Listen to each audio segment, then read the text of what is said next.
All right, so for the past several class periods, we have spent some time solving for the area of an assortment of different simple shapes. So, finding the area of a square, finding the area of a rectangle, find the area of a triangle, etc.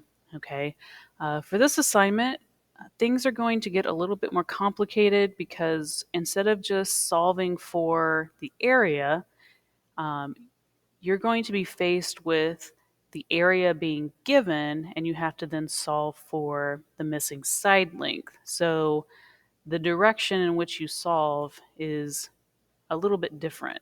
So for looking at number one, this should be something that you're familiar with.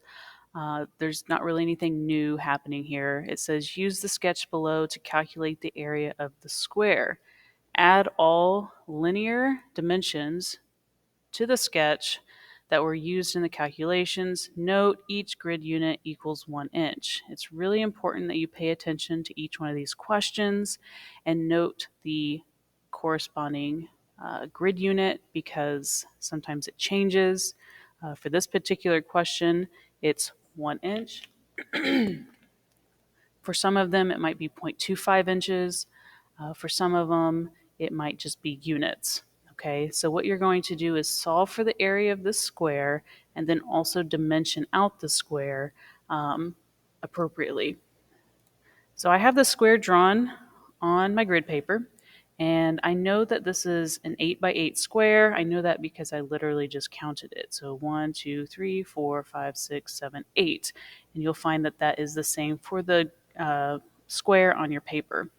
And it said to dimension out your square. So I'm going to use my dimension lines. This is going to be 8 inches. And so now I have dimensioned out my square. So that's going to be the first thing that you do for this question. The next is we need to mathematically solve for the area of this square. Now you could go through and count each one of these little squares, or if you know the area of a square formula, you know that 8 squared, 8 times 8 is 64. So there's going to be 64 little boxes, little squares inside of this perimeter of the square. And for this question, each one of these little squares is equal to 1 inch.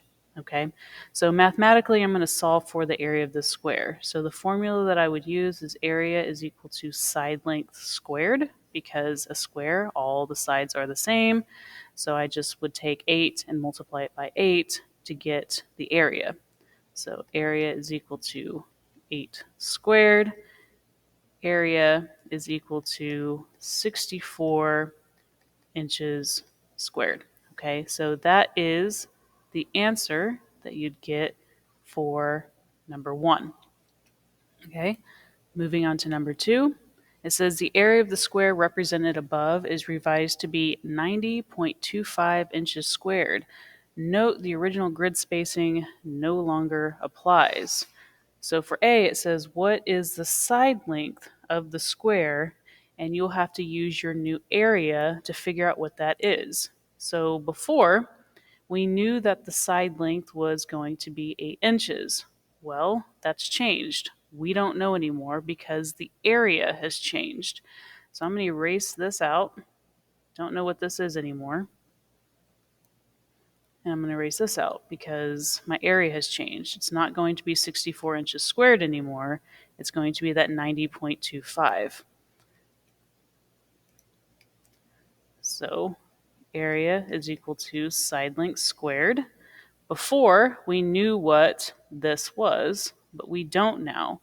But we do know what the area is. So the area is 90.25 is equal to the side length squared.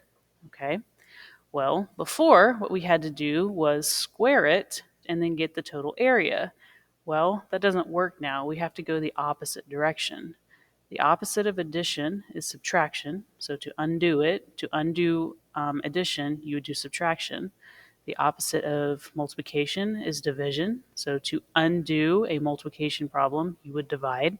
The opposite of squaring something would be to square root it. So in order for me to now go and find the side length, I would need to square root this 90.25 and square root the side length. So that cancels out this. So I'm left with my side length is equal to whatever the square root of 90.25 is.